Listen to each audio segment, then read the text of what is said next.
Hello, welcome to Nerd Street Gamers Twitch. I am Donte Kirby, reporter for Technically, and welcome to Philly Tech Week's virtual summer series event, Gaming as a Social Movement. First, I want to thank the Nerd Street team for pulling together all the technical details and hosting us on their Twitch channel and collaborating with us for this summer series event. So this summer series is a part of our extended celebration of the 10th annual Philly Tech Week, presented by Comcast, which has transformed to an all virtual experience. And today I'm here with Fazio, founder and CEO of Nerd Street Gamers, whose goal is to bring esports to everyone. Will G, founder and CEO of Baltivirtual Creative Studio, which delivers the highest quality virtual reality experiences and augmented reality applications. And Gianni Lee, a multidisciplinary visual artist that utilizes diverse mediums such as fashion, fine art, and music. Lee's work explores the technological, political, social, and racial climate in America. Also, we have a special offer from our friends at Insomnia Cookies.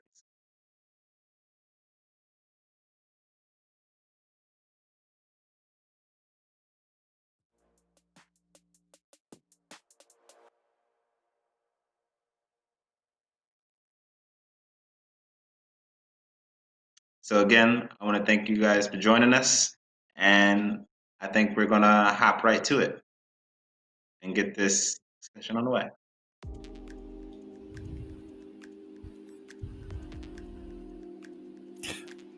Hey, oh, you can hear me. What's up?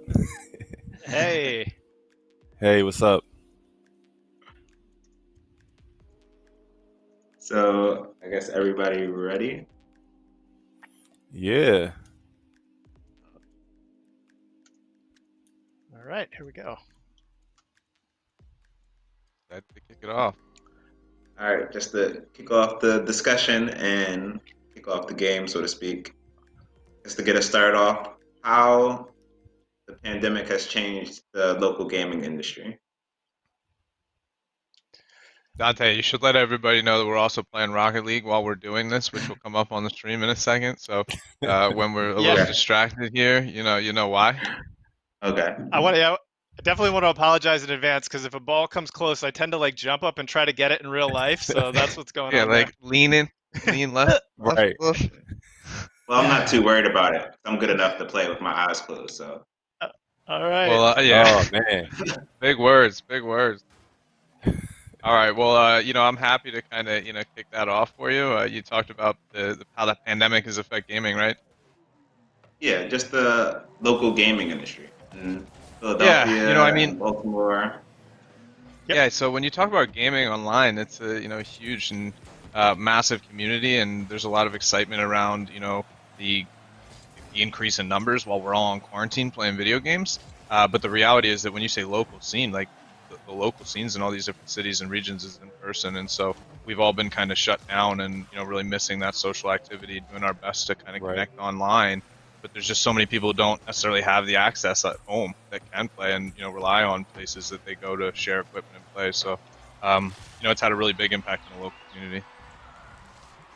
Yeah, I mean, for our part, we work a lot with.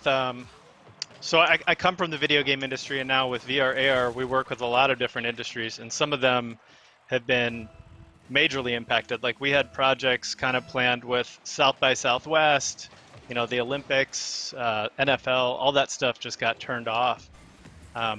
It's interesting though, the game development industry, people in that industry are kind of like really pretty largely unaffected, right? Like they're kind of seeing more players, more activity, but it's not like the service industry or something like that. I guess for me, just being cause I'm more of on the consumer level, and I have like a real big interest in gaming just because like what I create is visual, so I get a lot of like visual inspiration from gaming. But just as a consumer, I actually see, especially getting into VR, I saw the up price, like VR prop actually like went up like stock almost. So like buying a VR headset, you had to get it like second hand because you couldn't get it in stores because it was sold out. And then when you got it online, they were doubling the price of them. So like the average VR Yep. set that was like 400 is now like 7 to 1,000. So that made me research the industry even more and just see how like COVID-19 was really affecting the gaming industry, and it just makes sense. More people were in the house, so they want to play. So now it's like it's interesting for these companies. It's like how do they capitalize off of that in a lot of different ways, but definitely just like to turn profit. It's like how do you do that, and how do you I guess address the supply and demand of gaming right now with the pandemic right in front of us. Also, it Yeah, could be I think Gianni bots. touched on it. Sorry, I didn't mean to cut you off, Dante. Oh, like in terms of like not being able to get a product when you need it during Yeah, the pandemic. Like it could be like not just like the toilet paper thing where somebody's hoarding it. It could be Yeah. like literally like Toilet a paper and automated Oculus bot. Quest.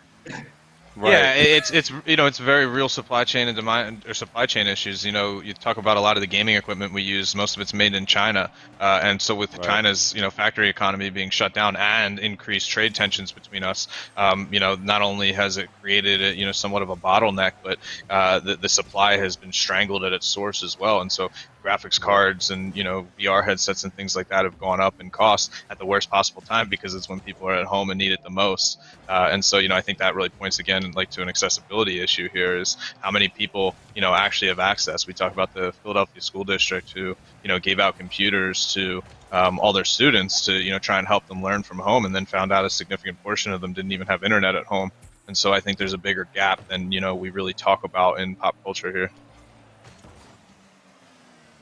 And I guess as somebody who's on the local level and like trying to create more access to esports and more access to technology, how do you sort of navigate that issue? We just scored on ourselves. All right. um, sorry, Dante, can you repeat that? I was trying very hard to save that goal. I was just wondering, like, when we have these issues of access, of like issues of um, not being able to get the product to everyone, or even when everybody has the product, they don't have the like essentials to use it. Like, as a organization that's about trying to get access to esports to everyone, how do you navigate that issue? How do you solve Yeah, it? so this is something we've been thinking about a lot before the pandemic ever happened, because to us, there's kind of an access issue regardless of the pandemic. You can look at some of the macro trends of the industry, like for instance the consoles that have kind of like a 200 and 300 million unit cap, and they really struggle to sell more than that on a unit basis. And the reason is not because the demand is not there; it's because the consumer purchasing power is not there. And what that means is, there's a significant portion of our population who, when the new Xbox comes out, will not be buying it.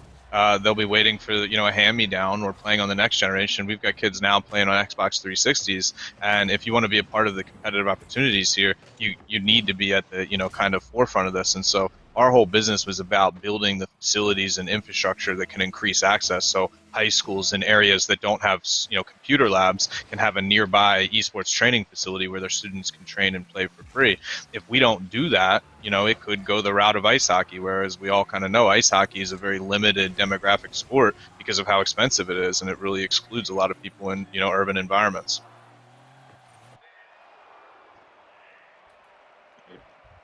I agree. And I guess from a VR Not perspective, 'cause I feel like that's even a more niche uh, industry. Sort of, how do you navigate that, Will? How do you make AR Yeah. more accessible?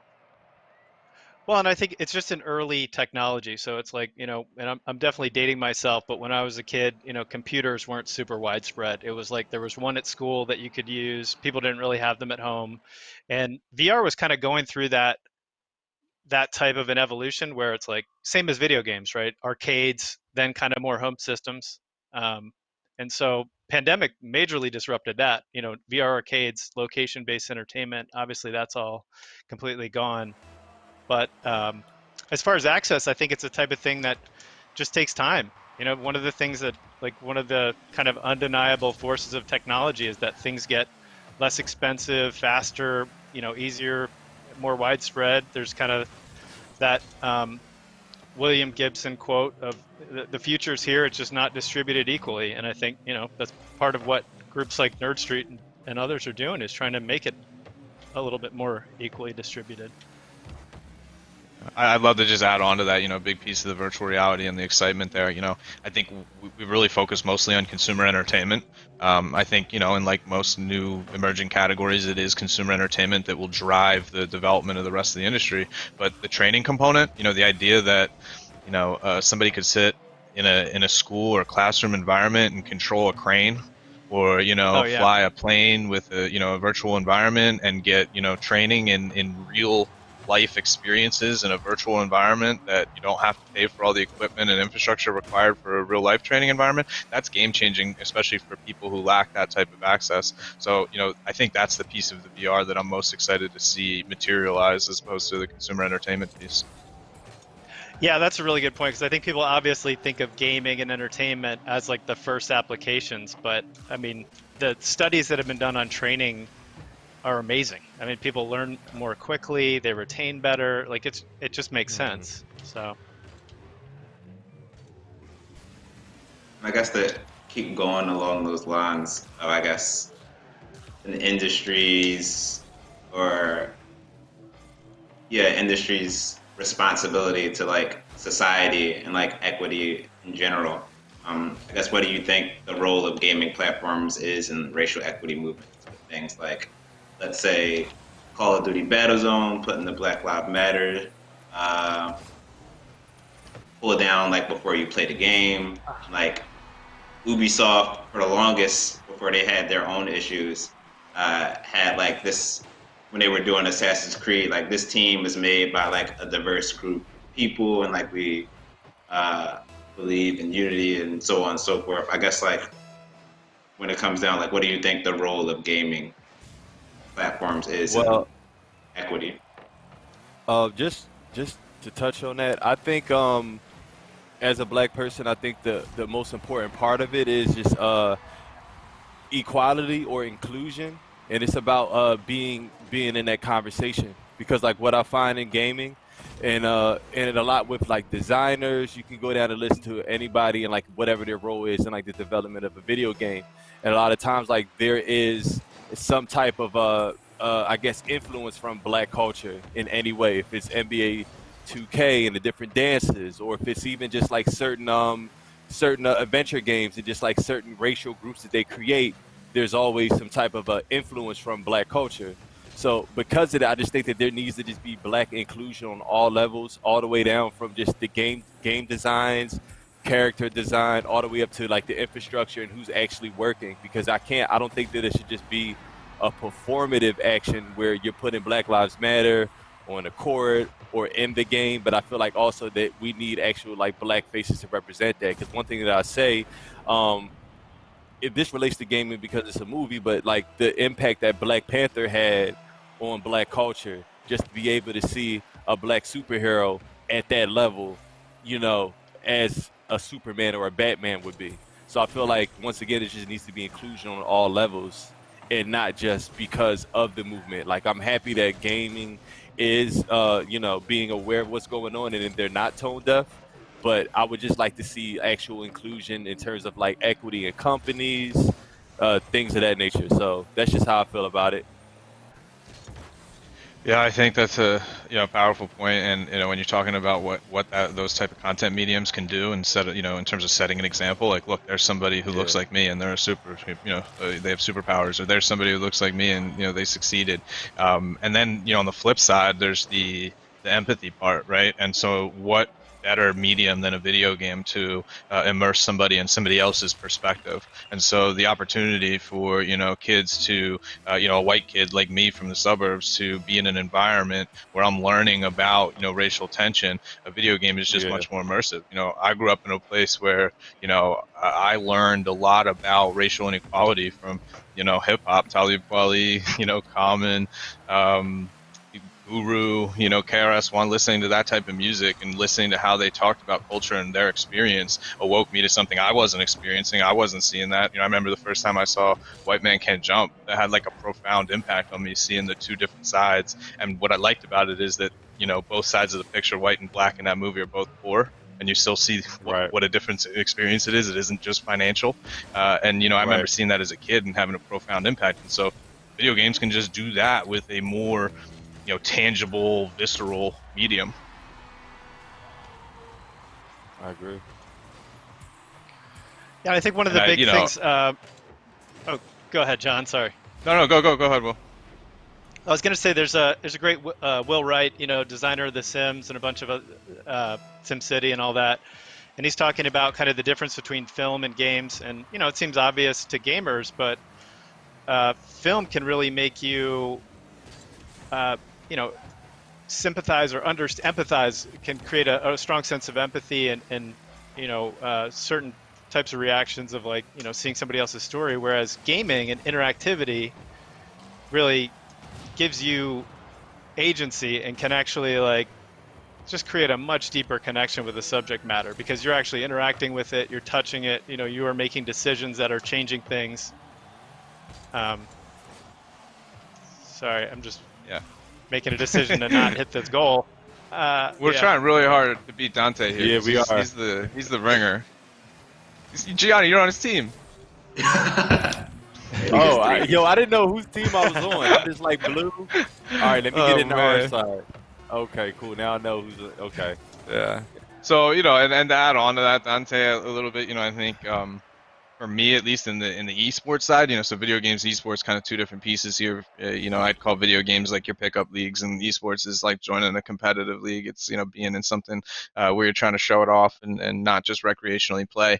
And on the esports side, to me, the way that I grew up, sports was everything, and sports taught me leadership, communication, a framework for losing and dealing with strife and adversity. And then on the flip side, I got to watch as athletics was the reason that so many of my friends and people of color had opportunities in environments and neighborhoods that they might not have otherwise had. It came from sports. And we all know this, the stories. When I watch something like the Super Bowl, all I think about is the thousands of tens of thousands of kids who are getting college opportunities because of this framework.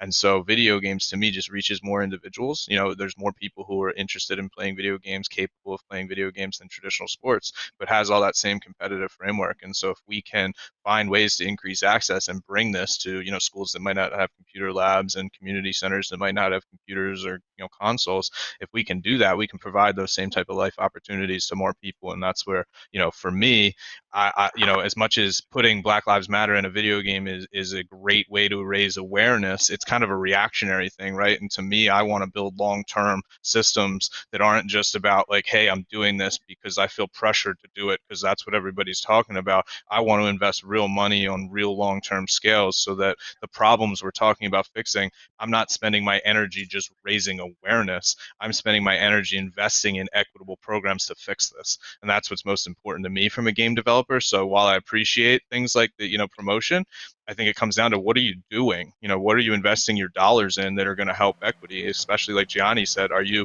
bringing people of color into your video games to represent you? Do you have people of color on your board? Things like that. And so I think that the real actionable changes are going to be much more important than slogans and banners. Yep.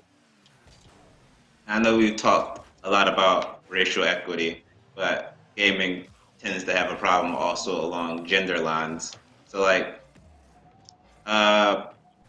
had a question mostly asking about like how to live down Gamergate, which was a pretty gender specific takedown of a lot of female journalists and a lot of female gamers. I guess on Nerd Streets, and when you think of like gaming ball, sort of how do you tackle that and make it a more inclusive space for uh, females?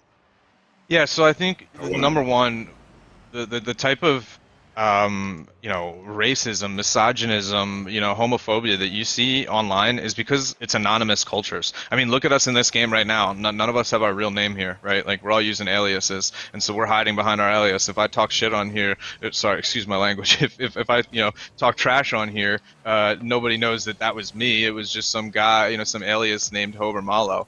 And so that anonymity, I think, is a driver for a lot of the kind of, bad behavior we see online. And I think when you bring it in person like we do, and we really focus on, providing these in-person structures where you're socializing and playing together, you don't see it at all. You just don't, because you have to face that person and look them in the eye. Just like standing on the basketball court, if you want to talk trash to me, we have to look each other in the eye and finish the game. And, it limits the type of stuff that you see in these anonymous online cultures.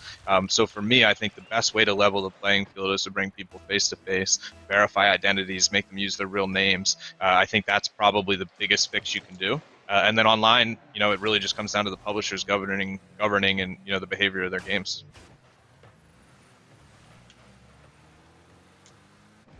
Thank you. I think. Go ahead. I mean, I was gonna say also, do you feel like? I feel like there's kind of like or at least there was, a stereotypical gamer, which like there really wasn't. There's not a stereotypical like TV watcher or anything like that. So I think it kind of grew out of a very small demographic, and now it's becoming a wider thing. So, I mean, ideally, that's gonna just sort of self-correct to some degree, or but I think the idea of face-to-face is really, really powerful. That's a good point about the anonymity. I also think it's just a conversation back to just education, and I don't really know how necessarily the gaming community can do this, or is this just like a more so like a family-based thing? But it all starts with just our idea of like what the woman is, and we have to look at them as equals at the end of the day. And it's like the same thing that I see in gaming culture when it comes to just misogyny and just like the inequality in sex. It's the same thing in like I guess the cosplay community, where people just kind of look at cosplayers that are women as sexual objects. So it's like once again that just permeates back into gaming, and it's something that we really have to talk about. And I just really think that a lot of times if you just have people who represent those sides in the conversation or in the workforce, or just in like if we had more writers, or if we had more people in development and things like that, I think these conversations they'll get addressed from a female perspective, because you have a woman that can address it, or you have women there in places of power that can like oversee that stuff. So I really just think sometimes just like inclusion on that level, because there are women, there are female developers, there are female gamers, like they exist, you know what I mean? And we have to stop acting like it's such an anomaly, because it isn't. Yeah, And I even mean, as we say Gianni that, we recognize that the panel is all men right now. Yeah, And that was one of my comments coming. Yeah. So we ourselves here could do a better job, and that's Right. something that we can address and admit, and that's how you make these things better. But I think Gianni talked to a really important part, which is the education, and education comes from home, as hopefully if you're Right. privileged, right? Like and these days, having a productive home environment is a privilege, and we need to recognize that. And so one of the things we can do is work on that from a community side, right? And so having conversations that set the tone for what type of behavior we expect in a community, setting things like respect, setting things like equality can come from the leaders of a community. And so when we set that tone here at Nerd Street, people know what to expect coming to our events, and it's our hope that that perpetuates a behavior that lasts outside of just our competitions. And do you think, like, I know there's, again, been like a Me Too movement in a lot of industries, from wrestling to people who are more in tune with those, I guess, industries. The fighting game community, whether that be Smash or more specifically, like one of the biggest tournaments in fighting game, like Evo, and like that being canceled because of sexual misconduct, and like community guidelines being changed to sort of try to address these things at like a, I guess, events level. We know events are going to change in the pandemic. I mean, I look at this a lot, like I mentioned part of the the racism component, and when you talk about systemic racism and systemic misogynism, and so maybe it's just the way that I think, but I really try to focus on systemic fixes. And so when we talk about something like, misogyny and the Me Too movement, I'm all for this awakening and this awareness and putting people who, have done awful things in their place and giving justice to the people who deserve it. But that's not what fixes this. What fixes this is addressing the root. And where does a lot of this behavior start is young boys and young girls, and educating them at a very young age as to what these realities we deal with in society are. Gianni talked about, the power and beauty of a woman. My wife had a baby 4 months ago. And when I sat in that labor, delivery room, the first thing that I thought to myself was every like 12-year-old teenage boy needs to watch a pregnancy just to understand, have that empathy of what a woman is going through, and what kind of, what a life giver is here. Because what happens is you have these cultures in high schools and on the, especially in athletics, that are incredibly misogynistic when you put a bunch of young teenage boys with their hormones running around together. And so, I remember being at a very young age and looking at the senior in high school who, might have been, inappropriate, and that was the popular kid. And so suddenly everybody else wants to be like him and is being inappropriate. Like, that's where you have to fix this, right? And so when we run our communities, we can address that. We can be very hands-on and tangible when we start to see that type of behavior. When we see a room of guys using, inappropriate words that are baked into some of our language, we can correct them, we can educate them. And that's where, a lot of this starts. And obviously, like I said, it's got to come from schools and home and culture, but we do our best as a community to, put those values in front of everybody.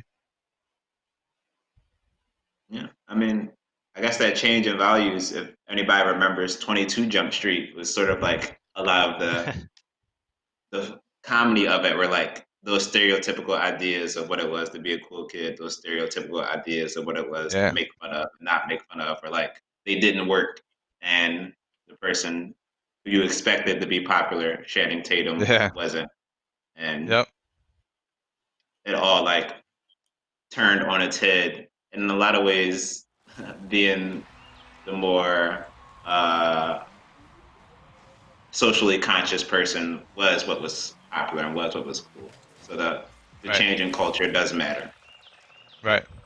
And I think video games can be a big driver in that. When you just look at something like Ninja, we talked, Gianni talked about, black culture's influence, and the permeation really just everywhere in our world. And a lot of it came from hip hop. There's 55-year-old white guys who wear, their 4-button suits because he did it first, And so we're seeing that from video games where somebody like Ninja, it was weird to have purple hair. Ninja's on TV, and now everybody wants purple hair. And so, somebody like Ninja has incredible power and influence on fixing things. And if he stands up and talks about racial inequality and gender inequality, he can have a tremendous impact on young generations. And, I think that's their responsibility. And, as my platform has developed with this company, I've taken to doing that the best I can. And I think it's all of our social responsibility to use those platforms to educate the next generation the best we can.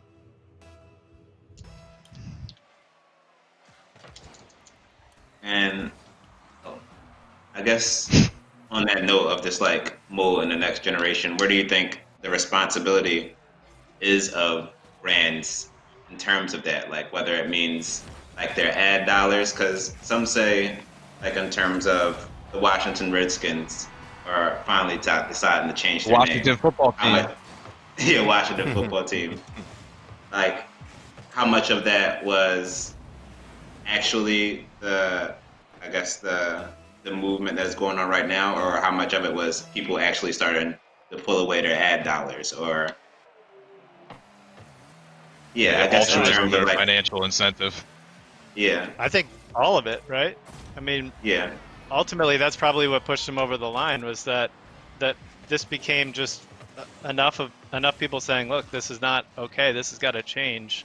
Brands pulling ad dollars, people pressuring brands, it all kind of builds up. But it seems like it takes a lot of different factors to get something accomplished. I fundamentally believe that, it's like wasting your privileges is pretty much the worst thing you can do in this life. And so, as a person who has privilege or benefit or, any sort of, financial wealth, I think it's your obligation to help those who don't, right? And if you can help, it's your obligation to help. And so when it comes to companies, again, marketing dollars is good. I'm never going to say no, but I think it comes to, you know, systemic investing. So if you're a company that services a primarily, you know, middle class suburban demographic and you're extremely profitable, using a piece of those profits to subsidize what you offer, you know, an inner city, you know, lower consumer power spending demographic, is a social responsibility I think we have in this world, you know, to kind of use what we have to take care of each other. So I'm hoping that these brands, as opposed to just putting money in marketing, start to really invest in, you know, empowering the consumer that needs it the most. And I guess from like a more like CEO perspective, when you get into a partnership with a company, like is that something you think about? Is that like, okay, where are these dollars coming from? Like if I'm working with Nike today, so how much are you thinking about like where they put their ad dollars? Or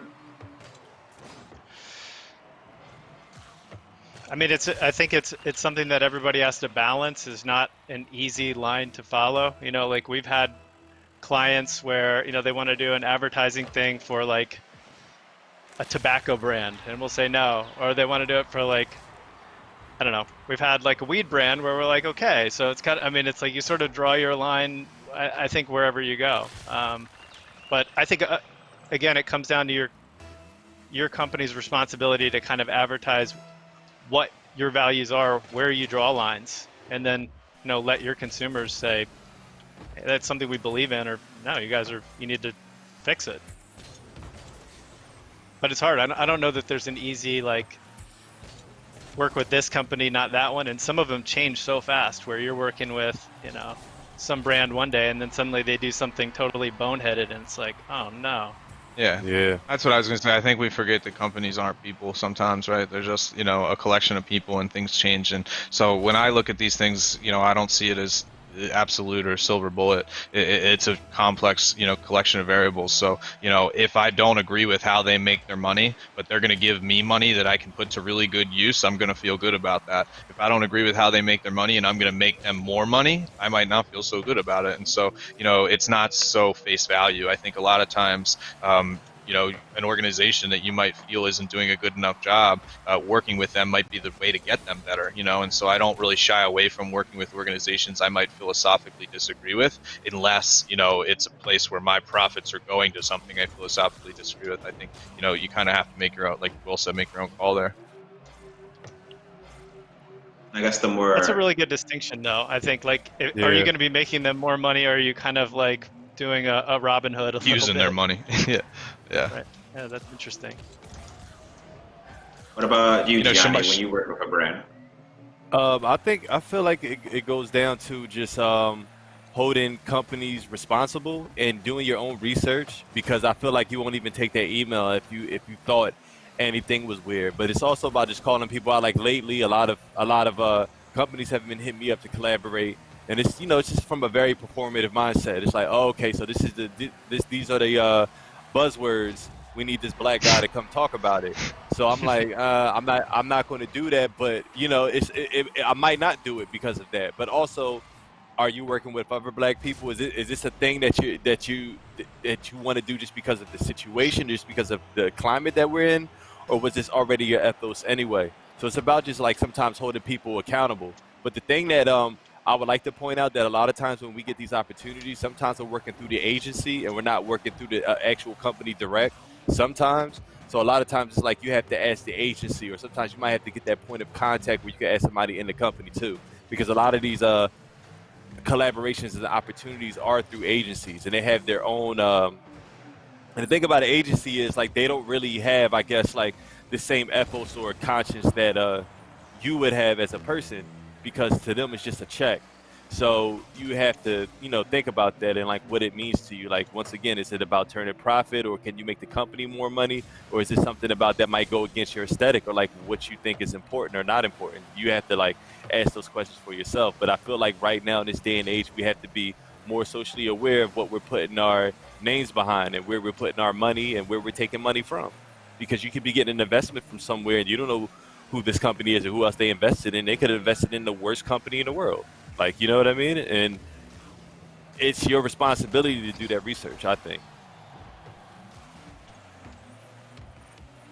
I guess maybe just to help those out there who like maybe this is the first time they thought about this. Like, how do you go about that research? Like, what are your checklists? Like, where I do would you go? Like, what do you check? checklist. You look at I would you Google their name, but also you Google their name by year. Like you can do like a custom search where it's in within the past 60 days to 360. I don't know, but you can do that, and you just kind of see like what they're involved in, but also like check Twitter, check keywords, and see what people were saying about this company that you're about to work with. There's ways around it, and one of the things about social media, it's so powerful. You get direct discourse on any subject or topic if you just look it up in Twitter search, because that's the fastest information that you're getting. So if you look up keywords, you can see what other people might be saying about this company. You know, so it's a lot of different ways, and you know, and it doesn't take. It's nothing to ask people. It's nothing to ask mentors. If you have any mentorship, people might know things, but once again, it's all about just the research that you do. Like you actually have to, you know, have a little bit more when you're working with these companies. You have to have a little bit more knowledge, I believe. Yeah, I think you need to put the relationship back in the equation. You know, I think a lot of people, especially these days, especially, you know, me and Gianni's generation of, you know, individuals who grew up with, you know, being digitally connected and forget about a lot of the in-person interaction that was standard for Right. previous generations. You know, I think you got to put the relationship in, you know, the time into the relationship. You know, who is the person you're working with? What do they care about? What are their values? Sometimes they might be, you know, working at a company with values that you don't align with, but they're doing everything possible to hit your values. And if you get to know that person, you know, you might be able to do some good together. So I think it's about taking time and being meaningful about the relationships you build. And, you know, exactly like Gianni said, there's a lot that you can find out there in you know, the Twitter sphere. But it's, again, it's people behind the companies that you got to get to know. Hmm. I think, yeah, I really do think relationships are important, and that's something that we have to not be so scared of. And you could invite these people to dinner. You can invite them to lunch. You could go to their office. Like a lot of how I work is, you know, we take meetings all the time. It doesn't mean that we're actually going to do work, but how would I know if I don't talk to you? You know what I'm Yeah. saying? So, yeah, he's right about relationship building. It's very important, and sometimes it could lead to bigger opportunities because you know more about the person and the company you're working with. Yeah, I mean, all going back to John talking about face to face, you know, I mean, and Yeah, that's just how do you get that in this day and age, right? Where we're all just four boxes on a video screen. right. Like that's the hard thing, We are a pandemic social wise. species, and we have to do it safely, and we have to protect the greater good. But we will get back to social behavior. Yeah. We Yeah, need it to survive. It's an inherent part of existence, and you right. know, we'll do whatever we need to do right now, but we will get back to it. I guess on that note of like social behavior, because some would say people are very social in gaming, and sort of like where do you see AR and gaming sort of expanding as a technology to like make it more social, or as we get into this new world of distance learning, and Yep. like where do you see gaming and VR sort of being in that, or like augmented reality, like maybe one day the teacher is just like still at their home, but you know you put a little augmented reality in there and she's just like on your desk Nice like shot. giving you a lesson, yeah, Yeah. like Oh no, I mean Cortana. that stuff. Uh, Again, I mean John hit it early. I think that the idea of VR, AR, and education is just so powerful. Like, would you rather watch a video or a PowerPoint about the parts of an animal cell, or like walk through one and grab the mitochondria and like feel what it looks like, like really go hands on with things? I think it's so powerful. And even like in the social kind of connection stuff, some of the simplest early Oculus demos were like it just puts five people in a room and you're just like disembodied floating heads. But even just like when you start to talk, seeing other people turn to look at you and seeing people nod while you're, their heads moving, like that Yeah, nonverbal communication is so powerful because, we are a social species. You're absolutely right. Yeah, and even beyond like the supplemental components you're talking about, where it's like you could be doing this, you could be walking through there. Think about all the things that VR does that would literally not be feasible. So if I'm an 18-year-old that wants to go to med school, I can deal with a gunshot wound victim and have to triage and stop their blood from pouring out. Like, where am I going to practice that in real life? Right. And we could have Oh yeah. scenarios where virtual reality enables some of the most dangerous and hostile professions to get extreme levels of training before they ever enter the sphere, where right now it's a mortality rate question. Yeah. No, I mean, one of my favorite, like one of the most amazing VR demo stories, not learning anything dangerous or life-threatening, but there was a great demo in the 90s that was juggling. And you put on a headset and put on these gloves, and you go into like moon gravity, and so you throw one ball up in the air and you wait for it to come down, and then you kind of throw the other one and you learn. And then turn up gravity, and people could kind of like take off their headset and juggle in real life. And the idea of like using that ability to play with physics and reality within a VR environment is just super powerful for teaching people things. So I think it has close to tapped. Like, so I wonder if whether you you're could teach learning, people to play Rocket League. I need to learn. Yeah. Oh, here we go. I mean, I just learned how to drive, and I want to say GTA helped. Oh, I think it's. I've gotten in my car after playing like a few hours of GTA, and I'm like, I need to just reset. Like, I shouldn't be driving this. You start close to looking at other the cars. medians a little bit Yeah. differently. You start looking at, grass yields a little bit differently. Well, sometimes I like to role play and actually follow traffic laws in GTA. Oh, Sometimes. I like that. I get frustrated following traffic in GTA. Like they drive slower than real LA drivers. So I don't know. I don't know if you know about the role playing servers like No Pixel, but I'm not afraid to admit I've shamelessly applied for RPG characters like 4 times now, and I have not figured out how to be a part of the community. But I would love to be role playing GTA. I think it's really They have a cool. role And playing yeah, GTA. Gianni. Yeah, I'll Yeah. send you the What Twitch is it like? Yeah. afterwards. Hundreds of actors in there, and they are all real and walking around, and real cops arresting you if you speed or blow a red light, and trying to pull off your own heist without getting caught by cops that are other people. It's awesome. Well, that's funny Sounds to amazing. connect that to VR and AR. It would be great if we were able just to interact with people in that way, but I think part of it is just making the devices more affordable. Because I guess Yep. it's a question of like, how do we have another Facebook or Instagram on on a VR? Like, how do we do that? And the reason why it Yeah. was so easy, especially now, is because it's accessible on so many different devices. You got desktop, you got mobile, and like it's built. The API is built for mobile, so you can enter. It's No, it's like everyone already has a phone, so it makes sense to just download that. So where do we get to a point? And I guess it's just a question for the tech guys here. Where do we get to a point where VR, like, how does that look? Like, how does VR look accessible for everyone, as to where we can have that Instagram or that Twitter, but a VR Yeah. version, and everyone's Yeah, and on it, like to where Drake is on it. You know what I mean? And like, not Kanye now, not him, but but just some of our biggest, most he might be influential on. artists, like a Dua Lipa is on a VR Facebook or Twitter. Like, Yeah. what does that look like?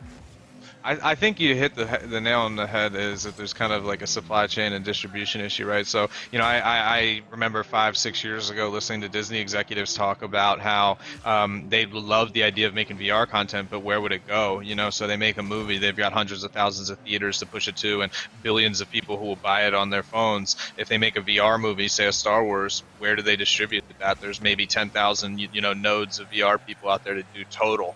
And so, one of the things we hope to do is the facilities we're building and the physical infrastructure. If we've got 100 facilities with 100 computers each, we could potentially be pushing out tens of thousands of, distribution nodes for those types of content pieces to get created. I do think it's going to come from the phone. I think somebody's going to figure it out. I really do. I think somebody's just going to make. You've seen the cardboard devices and the slip-ins and the Samsung Yeah. VR things. Somebody's just going to do it right. And we talk about like what will be right. I don't think it's going to be a hardware spec. I think it's going to be a combination of a lot of things, and it's going to have that feel. It's just going to tangibly feel right. And if that happens with the $5 device that you can put on any phone, and the phones have caught up to the critical mass of Yep. technology needed, that's what it'll take. Well, yeah, and also, I mean, we were doing VR in 2006, 2007, and tried out like the top of the line VR headset back then. It was $250,000 and powered by like Right. 8 PCs with 2 GPUs each and all this stuff. Now, I've got an Oculus Quest over there. It's $400 all in, and so like Yeah. that's gonna just keep democratizing, keep hopefully moving in that direction. Yeah, exactly. And then I think, it's like a crapshoot for when Drake picks it up, right? Like you're right, Johnny. Like what takes it to mainstream? There There you it go. is. Quest. Right. Yeah. Yeah, like what takes it mainstream? It's just like it's the right time. Video games. I remember in the early 2000s, you still had NBA dudes talking about how they were playing video games all night and coaches getting pissed off. That was happening back then, but it just something kind of hit that critical tipping point in society this time around that everybody took off with it. It's on HBO Ballers and things like that. That didn't happen before. VR will be the same way. It's all these different variables and the categories coming together at the right point and somebody taking a chance on it. Right. All right, so I This is our guess last game, but I haven't been keeping score at all. I mean All I know is the team Nice Dante shot. hasn't been so as good as he said he was going to be, so what do you I was mean? expecting to Won get the last killed game. here. I'll turn it up. But Yeah, let's see it. where were we? So we talked a bit about like new platforms being created and like things being made popular. Speaking of like things being made popular, Rick actually does have like a app he's a part of, like the caffeine app. Have you ever heard of that? Yeah, No. Mostly they use it for like I don't know what they use it for. I guess they use it for the same thing, sort of like Twitch. Like you can live stream yeah, and stuff it's like a that. Twitch competitor. Yeah, Hmm. So again, I guess on the Twitch competitor, as like Mixer just died, and Twitch is like I feel like in terms of streaming platforms, we're at an age where it's Netflix before Hulu really became a thing, before Disney Plus came on. Like we're getting a lot of small competitors, but I don't think there's been anything that really competes with Twitch yet. Where yeah. do I you think see that that it's setting going? up to be the old Amazon versus Google versus Microsoft and Facebook now. Right. So Microsoft gave up on Mixer, but they just handed it to Facebook. So now it's Facebook, it's YouTube Gaming, and it's Twitch. And I think it's the big guys putting their dollars behind it. They have walled gardens of existing users. I can be fed YouTube streams on my Android phone, so I think that there's economies of scale that'll get taken advantage of by the big guys. I think we'll see some new players enter, but only the big players. So, a Spotify or a Netflix entering wouldn't surprise me. But, a new small breakthrough company taking on Twitch would very much surprise me. I mean, I think, do you think part of it's kind of like social networks where you get those like network effects, right? Like the more people that are on it, the more useful it is to other people. And so it's kind of hard to escape that gravity unless you're bringing, Facebook or some other large audience into it. Yeah, I mean, I think that that's definitely going to have an impact, but I think our world and our society's changed a little bit. I think Facebook's having an awakening right now, where I know, their M&A team is very much aware of the fact that suddenly politics are splitting their user base, and people are realizing that, if I don't fit different political spectrums, I might not fit the social networks that cater to them. And so suddenly people have political desires for new social networks. And so I think there's an incoming fragmentation and maybe, what we'll call like an unbundling, where a lot of the services that have been bundled together will start to fragment and, disconnect and start to service a different community. I think initially with the internet, we were all so excited that it was just like, get it up and service everybody. And we didn't think about the idea that, wait, there might be social networks for certain groups of people. And I think we'll probably see very similar things on the streaming side of things. But my guess is that the publishers impact that the most. So the publishers control. So Psyonix, owned by Epic, owns this game. They can call us right now and tell us to stop streaming this on Twitch because they've got a partnership with YouTube, and we can only stream this on YouTube. And so, the publishers are in control of the distribution and monetization of the intellectual property. And I think because of that, they're going to have the most impact on which platforms, survive and do well. I guess on that note, I guess do you see that happen anytime soon? Do you see like Epic Because as again in those you get into these monopolies of different platforms like Epic and Steam, and you see Epic finally like decide at some point like, oh, we're gonna get Fortnite only on this, or we're gonna Yeah, get um, yeah. I Rocket bet League only that on this. we see something like that pretty soon. Well, a lot of them have taken what their kind of esports leagues in house, right? You know, where like early games like Counter Strike, they just kind of built the game and put it out, and then kind of the league Right. grew on its own. Whereas now it kind of comes baked in. So I could see the streaming becoming part of that as well. Yeah. Definitely I not my guess field, but the I'm kind of talking. Yeah. It's the old you want the NFL, go to the NFL attitude. Yep.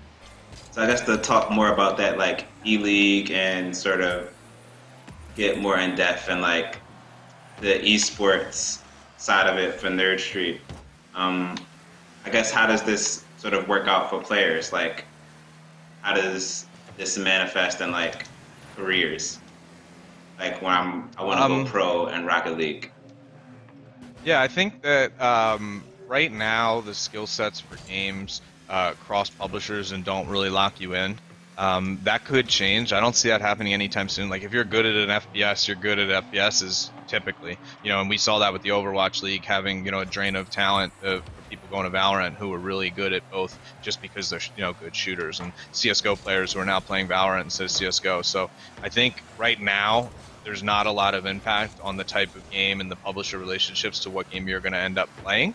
But I think it gets more and more so in the future. So, for instance, if a publisher sets up one of these partnerships that coincides with a college program or a college, integration, and that's the only way I can get to college for Overwatch, well then yeah, that's going to really impact which game I choose to play. And maybe I'm going to play this game because it has a better shot at college than another game I have more fun at.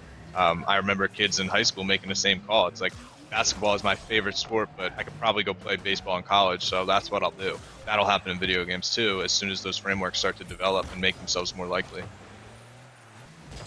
And I guess to talk more about college and sort of wrap this around to more of like the gender issues in esports. Like, do you see that Title IX playing a part in like maybe making esports more equitable along gender lines, like where the players So, sort of even I, out?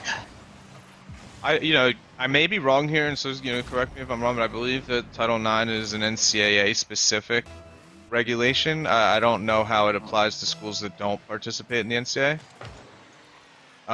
But I might be wrong there. I'm not saying I know for sure, but it'll be really interesting to see, because we know that the NCAA, I mean, at least they said so last year, they're not going to be participating in esports. They're going to keep it outside their framework. And so whatever governing body develops, it's going to be on them to determine a lot of this, I think, unless I'm wrong here and Title IX does apply outside the NCAA structure. What we're going to see is a rethinking of that in video games. Fortunately, let's us have multi-gender competition where there's safety issues and other sorts of concerns in traditional sports. They don't exist in video games, so it's an inherently more equal medium. So hopefully that lets us go take it a little further.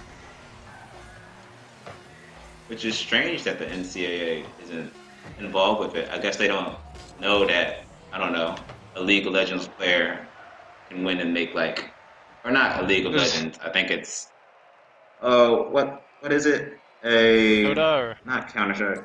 Yeah, Dota. Like a Dota player can win and make like maybe like $2 million Millions. off one Yeah. game. Yeah. Yeah, I don't I think think NCAA. what the NCAA will say is that it's because of there's guns and there's violence and there's connotations and there's so many games, but at the end of the day, I think it's because they can't monetize it. As long as the publishers are in control of the intellectual property and they can't make money, they won't do it. The second that the publishers open up licensing rights to the NCAA, where they find their way of determining a mutually beneficial agreement, that's when it'll crack open. So what about in terms of like, because we know at this point, I guess, is it the NBA that's sort of partnered with it? I feel like every team sort of has, or cities are starting to get their own Overwatch leagues. And like, I guess how do you see the gender numbers panning out there? Because I can't think I know of any female Overwatch players in the Overwatch League that like is on the Philly team or on like the New York team. Like I don't recall seeing any female players. Why can't I remember? I feel so rude not being able to remember her name. She played for one of the Chinese teams in the Overwatch League. I remember, you know, there was Avala back in the day. So we've seen a few different, females compete at the top level, which that alone, you know, of course it could be better represented, and of course we'll work to that. But how many females play in the NFL? So it's a step in the right direction. Hmm.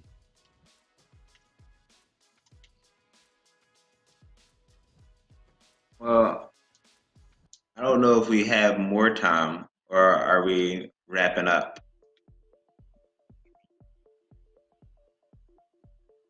So I know me and G got in this game, but we'll leave it. Oh, you got in the game? Oh, wait. Yeah, we were just playing one on one. Oh, Or just yeah. Gaguri. Gaguri was the player that I meant. So there's been a few. Yeah, Shanghai Dragons player.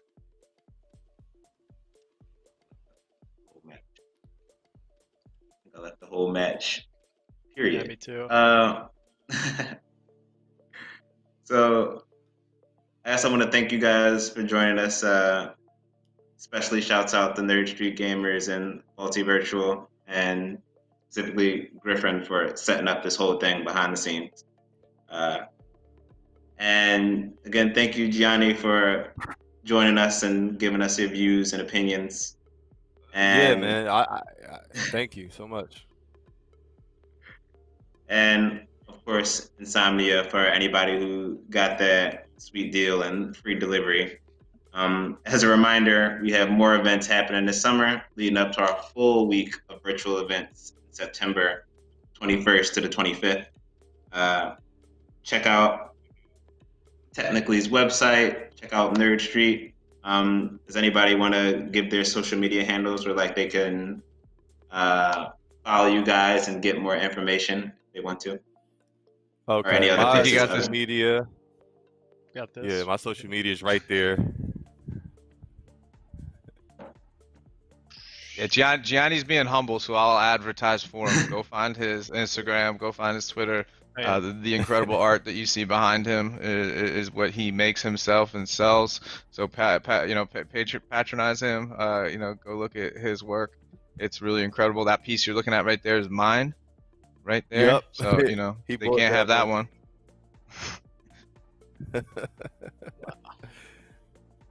Yeah. Just want to say thanks for having us. We appreciate it. Always a good time to speak with Technically Philly, especially about important topics. Yeah, Yep. this was awesome. Yeah, thanks for having us. Yeah. Yeah, and again, thanks you everybody for tuning in. Follow us on all our socials. If you enjoyed the event, use the hashtag PTW20, stands for Philly Tech Week 2020, and sign up for emails to get the latest news. All right, guys.